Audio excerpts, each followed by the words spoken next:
que você acha, Trajano? Aliás, o Vitor Roque, hein? Tá meio gordinho, né? Dá a impressão que ele tá meio acima do peso. Não sei, parece. O que é curioso no futebol brasileiro, a gente sempre falou da presença dos treinadores estrangeiros, é a presença dos jogadores estrangeiros. O meio de campo do Corinthians tem um venezuelano, um peruano e um holandês. É um negócio inédito na história do futebol brasileiro. No Flamengo se destacam jogadores uruguaios ali no meio, Arrascaeta e o Dela Cruz, e um chileno. É curioso, é só para registrar a presença de jogadores. Lá no Internacional, Valência fez, olha que gol fez o Valência, um negócio extraordinário. Palmeiras tem colombiano e uruguaio também, Trajano. O colombiano e uruguaio. Não, mas não é colombiano e uruguaio. Ficou. Então, a presença de jogadores estrangeiros nesse momento no futebol brasileiro é enorme. E é muito curioso a nacionalidade desse meio de campo do Corinthians. Venezuelano, peruano e holandês. Ninguém imaginava uma coisa dessa há algum tempo atrás. Mauro, e aí? Primeiro jogo da final. Jogo brigadão, tal, Corinthians 1-0. O Palmeiras te decepcionou e o Corinthians? Não, o Palmeiras não decepciona, porque o Palmeiras há algum tempo é isso aí, né? Aliás, tirando jogadas do Estevão, o que se viu de realmente perigoso contra o Corinthians? Muito pouco, né? Talvez nada. Basicamente, o Estevão que tem que resolver. E é assim há muito tempo. Criticar esse jogador é algo injusto antes de qualquer outra coisa.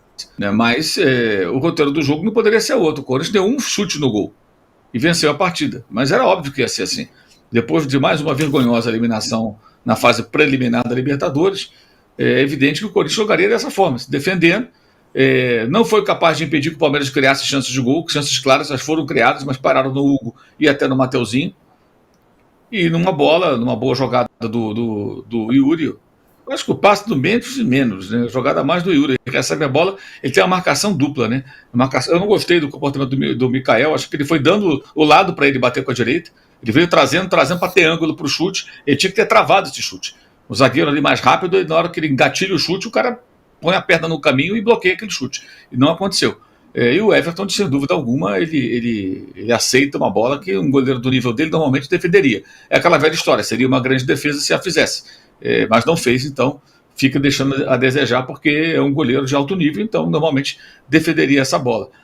O Palmeiras já vem aí acumulando fracassos em casa, é mais um, né, gente? Vamos lembrar, as 7 eliminações seguidas dentro de casa em Libertadores e em Copa do Brasil. O título brasileiro perdido em casa, na derrota para o Botafogo quando jogava pelo empate, e foi ali que tudo se resolveu, o Botafogo acabou sendo campeão. Isso com o Botafogo jogando terça-feira em São Paulo, quarta-feira indo para Buenos Aires e sábado jogando a Libertadores, e o Palmeiras só esperando esse jogo, e perdeu. E ontem em casa perdeu para o Corinthians. Ou seja, com gramado, com piso sintético e tudo mais, não importa. O Palmeiras tem fracassado demais dentro de casa.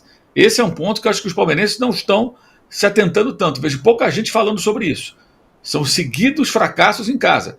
Agora tem campeonato estadual, porque nos últimos anos o Palmeiras foi campeão, perdendo o primeiro jogo e depois vencendo em casa. Dessa vez o segundo jogo é fora. Vai ter que, como diria o Apolinho, capinar sentado para poder virar esse jogo, porque o Corinthians agora vai motivado.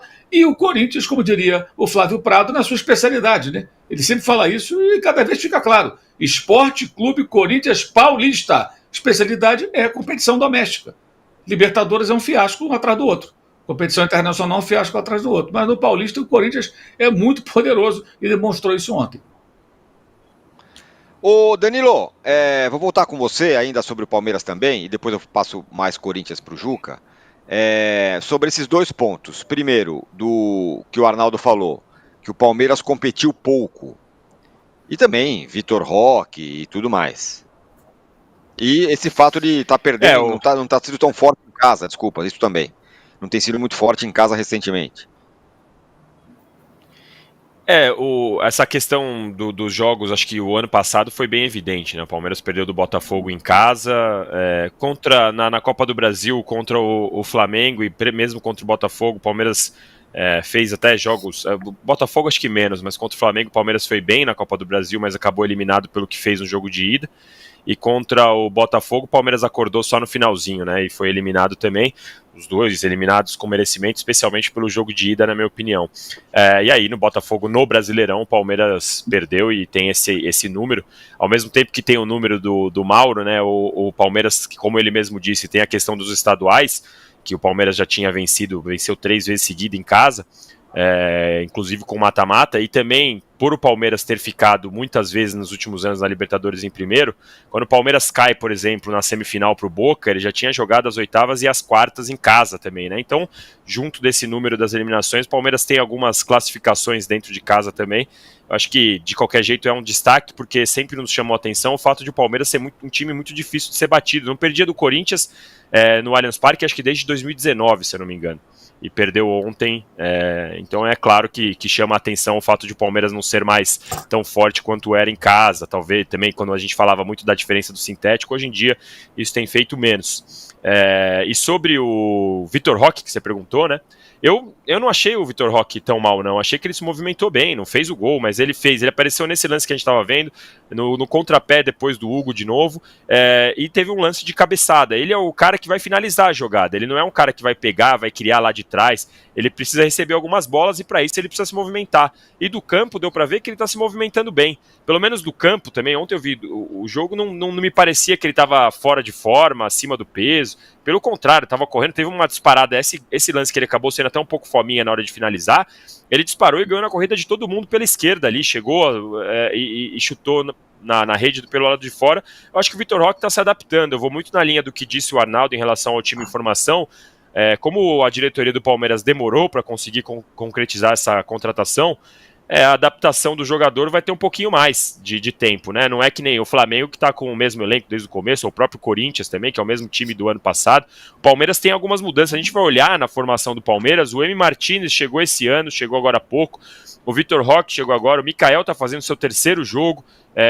Então eu acho que é natural que o Palmeiras tenha aí algum tempo de adaptação, mas a verdade é que não teve nenhum jogo esse ano para falar, nossa, olha como o Palmeiras jogou bem, como o Palmeiras sobrou. Não teve, né? O Palmeiras está devendo essa apresentação, especialmente pelo investimento alto, mas acho que podemos dar um tempinho ainda em relação a essa adaptação. Acho que foi essas perguntas que você me fez, né? Não sei se tinha mais uma. Não, foi isso mesmo. Eu quero fazer uma. Eu queria fazer uma. Perguntar para o Danilo sobre... E o Felipe Anderson, hein?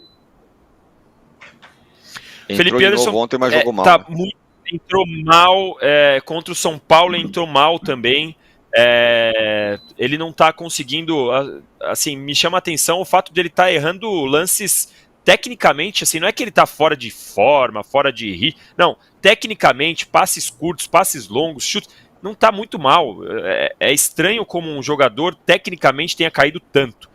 Não está desempenhando bem mesmo, e chama atenção porque na Itália ele não era um jogador, como a gente disse, né, camisa que vai driblar 7, que é o nível do Estevão, não é esse tipo de jogador, é um jogador que dá ritmo para a equipe, mas ele não está conseguindo. Eu estou começando a suspeitar que ele deveria ser usado de outra forma, não aberto, voltando tanto para marcar, jogando só pelas pontas, talvez jogar um pouco mais centralizado, mas aqui é difícil o Abel fazer esse tipo de mudança, viu, Trajano? Olha, vou fazer só um destaque aqui rápido e depois passar rápido porque estamos chegando no fim. Marcos Rocha, 36 anos, saiu machucado. Jogador veterano, esses caras têm que parar, têm que se aposentar, não dá mais para jogar. Passou de 30, é veterano, para, como disse a Leila. Jogador do Palmeiras, Marcos Rocha, 36 anos, ou vai para a Europa.